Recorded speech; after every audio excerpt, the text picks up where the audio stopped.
Bem, ainda falando sobre a questão da poesia saudosista nacionalista, a gente vai agora trazer aí uma abordagem sobre a questão do misticismo, né? É uma questão interessante para a gente poder se aprofundar. E só para ficar claro, né?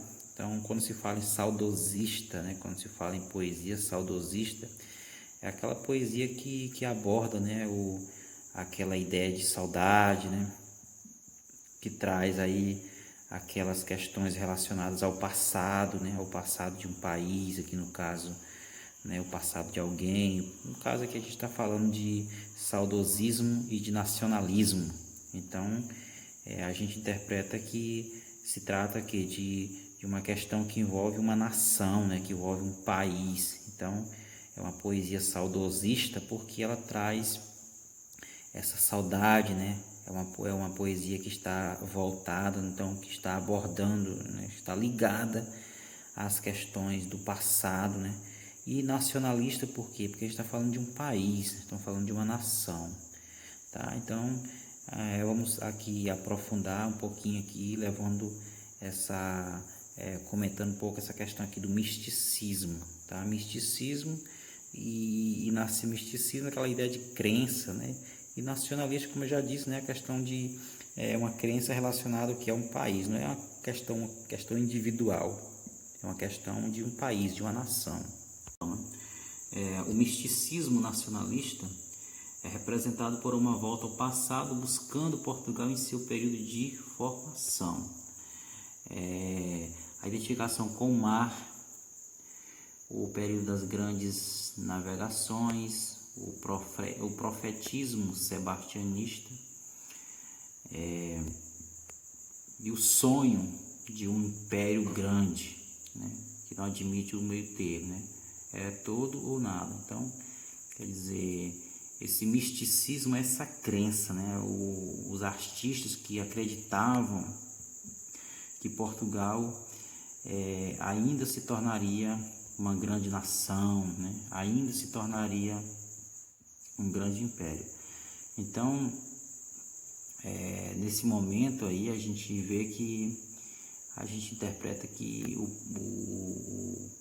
o país ele vivia uma situação difícil, vivia em crise, né? Então, essa poesia saudosista nacionalista estava em evidência, né, durante esses períodos aí, esse período de crise, né? O primeiro período republicano, em que o país deixava de ser uma monarquia, né? Ou seja, deixava de existir os reis, né? Deixavam de existir, não existia mais a figura do rei, e sim o país passou a ter aí um novo regime, né? Um regime republicano. Então, nessa época, o país vivia em crise, né?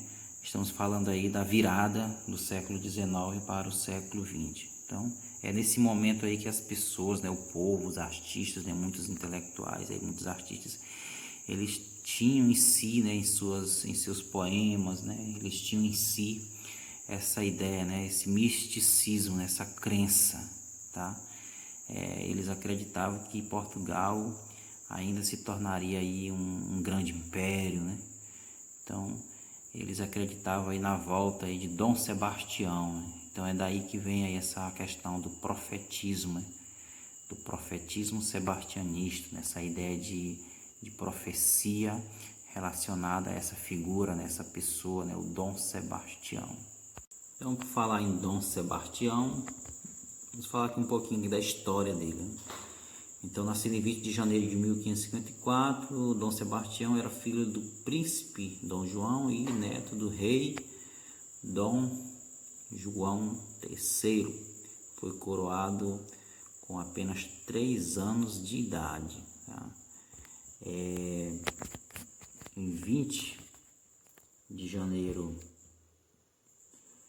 de 1554, quando nasceu Dom Sebastião, as ruas de Lisboa se encheram de louvações e agradecimentos a Deus pelo envio de um herdeiro para o reino.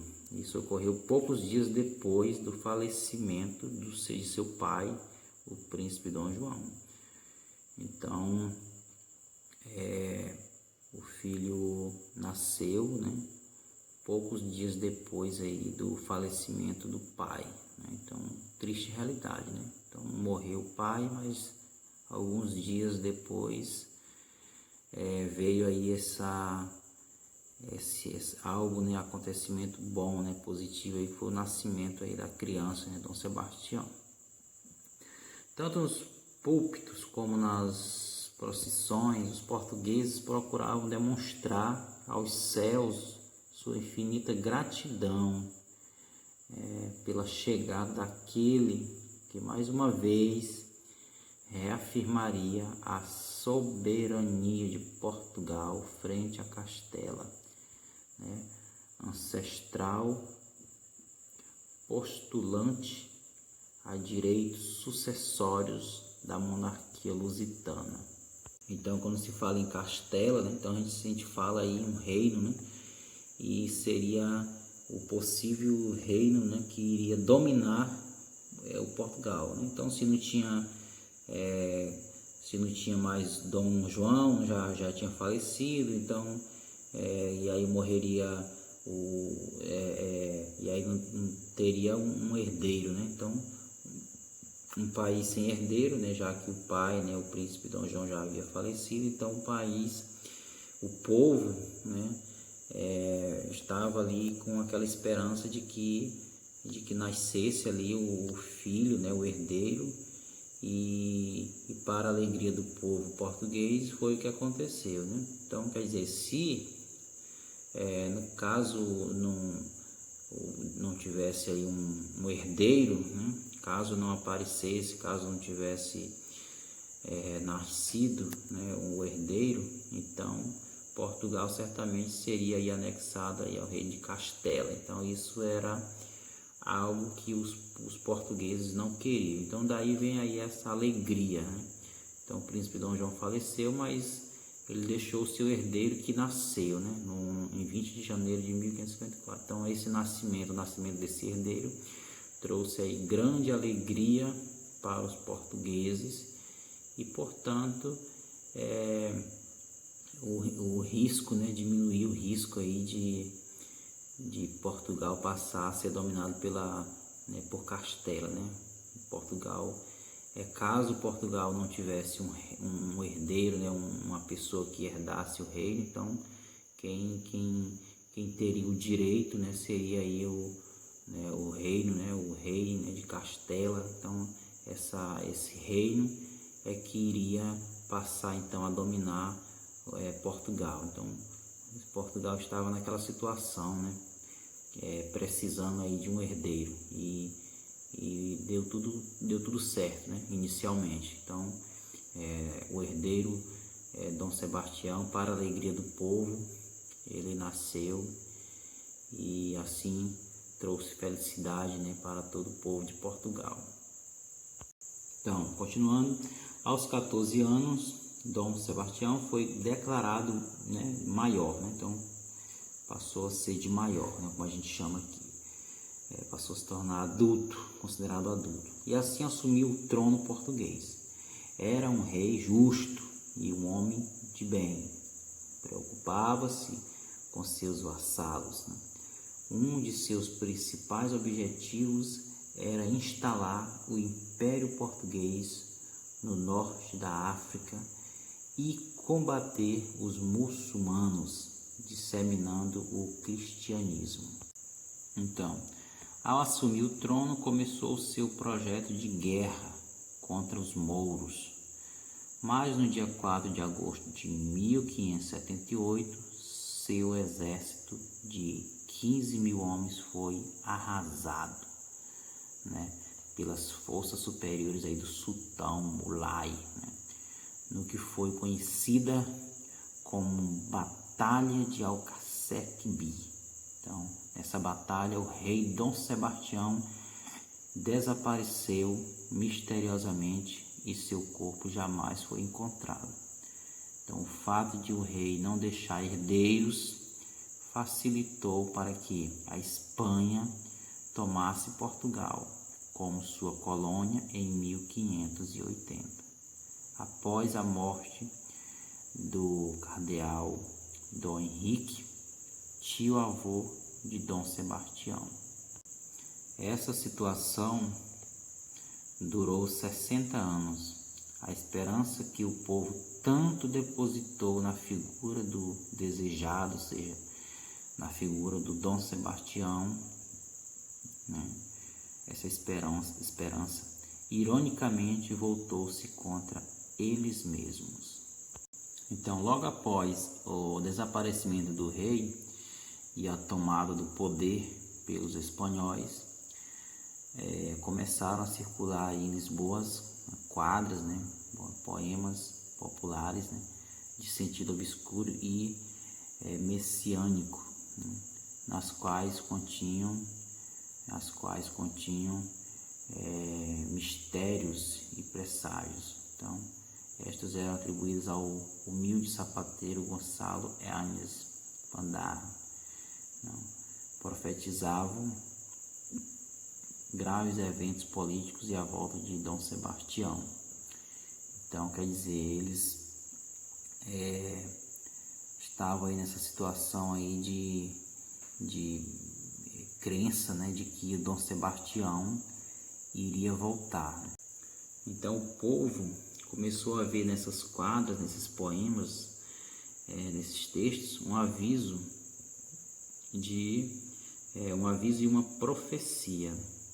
No caso, Dom Sebastião não estaria morto, né, apenas escondido. A fé dos portugueses estava sendo posta à prova. Se passassem pela prova, teriam de volta Dom Sebastião e Portugal recuperaria o esplendor momentaneamente perdido. Então aqui a gente está falando aqui de uma situação de um povo que depositou toda a sua esperança em uma pessoa essa que não se preocupou em deixar nenhum herdeiro, certo?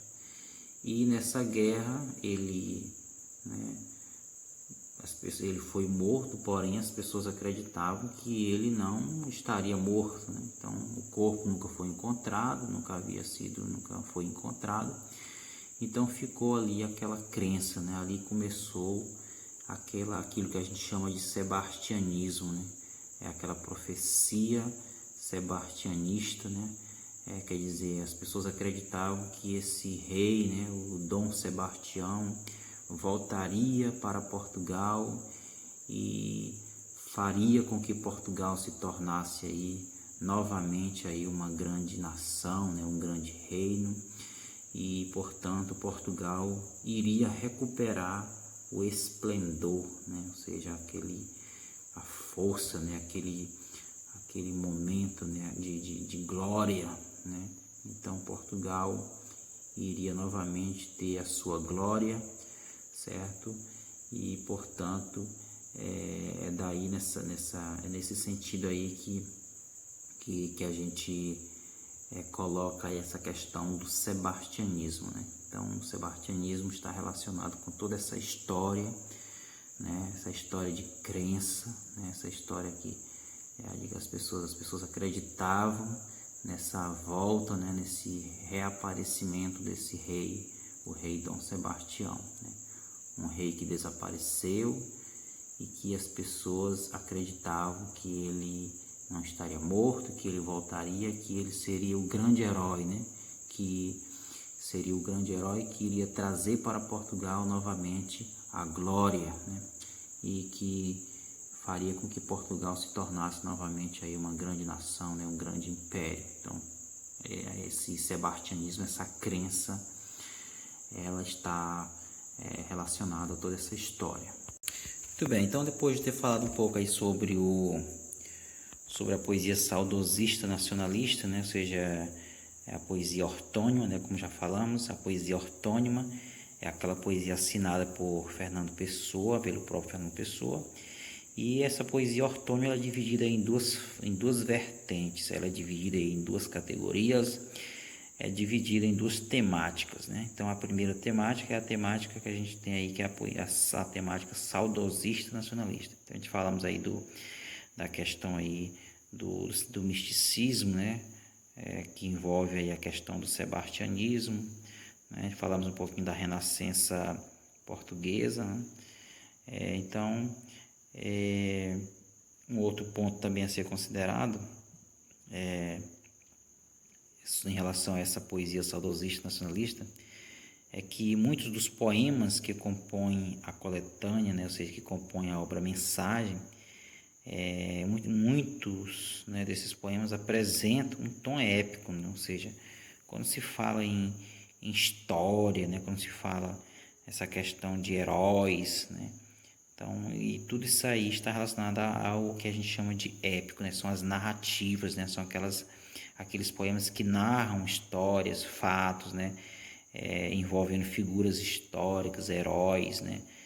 Então, a poesia épica é essa poesia que traz essa temática, né? Relacionada à história, né? A história de um povo, que envolve também aí as ações de um herói, né? Aqui a gente viu aí a história do Dom Sebastião, né?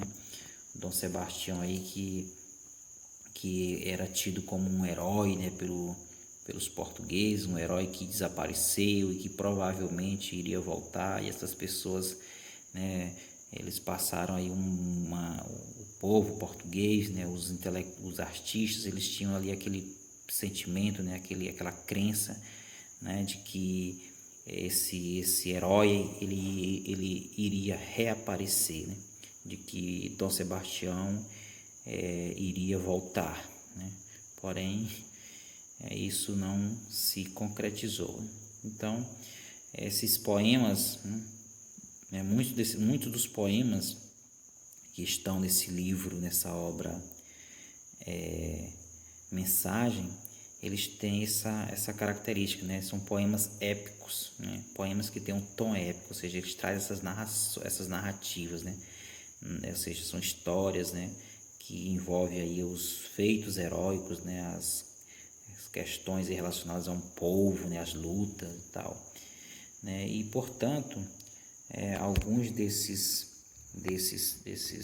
poemas, né? Alguns desses poemas eles dialogam com os Lusíadas. Por quê? Porque tem as mesmas características. Então, os Lusíadas, na verdade, é um livro escrito aí no século XVI por um outro escritor português, né? No caso Camões, né? Camões foi um escritor português que também falou sobre a história de Portugal, né? Falou sobre a questão dos heróis, né? Das figuras históricas, né? Dos reis e tal, né?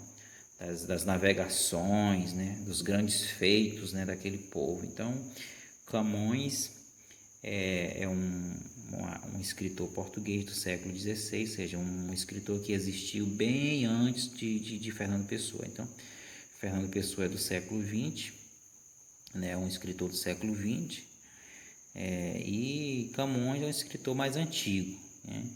Então, Camões escreveu o livro Os Lusíadas. Então, o que a gente está colocando aqui é que os poemas de Fernando Pessoa, né, do livro Mensagem, então esses poemas eles são muito semelhantes, eles têm características muito semelhantes ao livro, né, aos textos aí da obra Os Lusíadas. Então, nós temos dois livros e, portanto, nós temos livros muito semelhantes, né? Então são os textos do livro Mensagem, os poemas do livro, os versos, né, do livro Mensagem. Muitos desses poemas eles são muito parecidos com aqueles ali que faziam parte da obra Os Lusíadas, né? Então, portanto, aqui a gente diz que os poemas do livro Mensagem dialogavam, né, com os Lusíadas, ou seja, nesse sentido. Então, dialogavam quer dizer que esses poemas eram muito semelhantes, né? Eles tinham aí uma característica, né? Os poemas tinham uma característica aí dos poemas que estavam ali na obra Os Lusíadas. Então, por isso que a gente coloca aqui como que eles estavam dialogando. Então, nesse sentido, nesse sentido que a poesia de Fernando Pessoa, ela poderia dizer tinha uma relação muito forte, né, com a poesia de Camões. Então, quer dizer, Camões influenciou, né, Fernando Pessoa. Então, Fernando Pessoa, ele trouxe aí no seu livro Mensagem aí as características, né, um pouco aí das características do livro Os Lusíadas, né? Então, a abordagem, né, a linguagem, né, as palavras. Então, havia aí uma semelhança bem forte, existia uma relação, né, de semelhança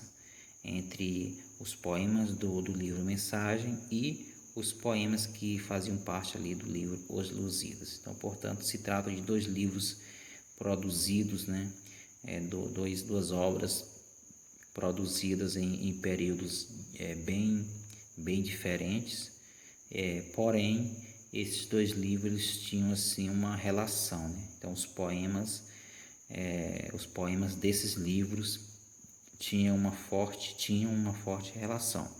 Por isso que a gente diz aqui que alguns deles dialogam, né? Dialogavam com o livro Os Lusíadas, ok?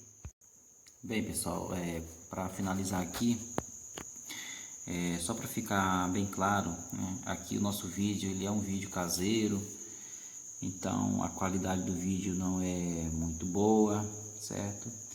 Eu penso que dá para a gente acompanhar aí um pouco da explicação, entender um pouco, né? Eu estou colocando aqui os assuntos do livro, página por página.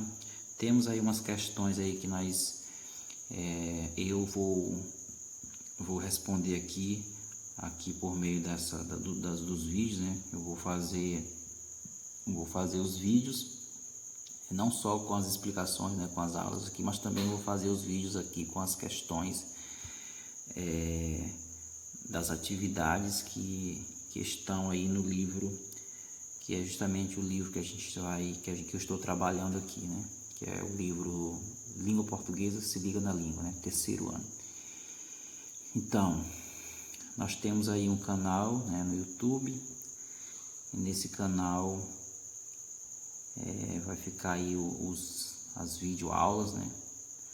Vão ficar as videoaulas aí no canal. Então, temos aí, além das explicações aqui dos meus comentários aqui, das minhas explicações, eu tenho também aqui uma sugestão aqui de vídeo para vocês, tá? Então, observa aí que aqui no canal nós temos aí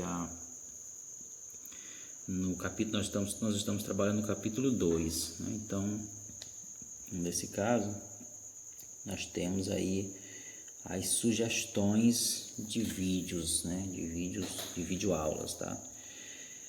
Então, eu estou colocando aqui as minhas explicações, né? Estou trazendo aqui as minhas explicações e estou aqui deixando aqui para vocês aqui no canal aqui do YouTube o capítulo, né? Os vídeos, as sugestões de vídeo para vocês, de videoaulas, né? Para vocês assistirem. Então eu aconselho que assistam, né? Porque esses vídeos, essas videoaulas, elas vão trazer aí para vocês vai proporcionar um aprofundamento, né? Então vocês vão conhecer um pouco mais do que vocês vão entender melhor, né? Então eu já fiz aqui minhas explicações, né? Tentei explicar aqui para vocês, e aqui com essas videoaulas vocês vão poder entender um pouco mais, né? Entender melhor, tá certo? Então o meu conselho é que vocês assistam a essas videoaulas, tá? Então, videoaulas aí, essas videoaulas, elas estão relacionadas aí com esse assunto que a gente está vendo aqui, que é o assunto do capítulo 2, tá ok? Então, eu aconselho que vocês assistam a essas videoaulas para que vocês tenham mais conhecimento, para que vocês se aprofundem mais aqui nesse assunto aí que fala sobre sobre o contexto histórico do modernismo em Portugal, fala sobre os escritores, né? No caso aqui fala sobre o Fernando Pessoa, né? Então aconselho vocês a assistirem, né, a essas videoaulas, tá ok?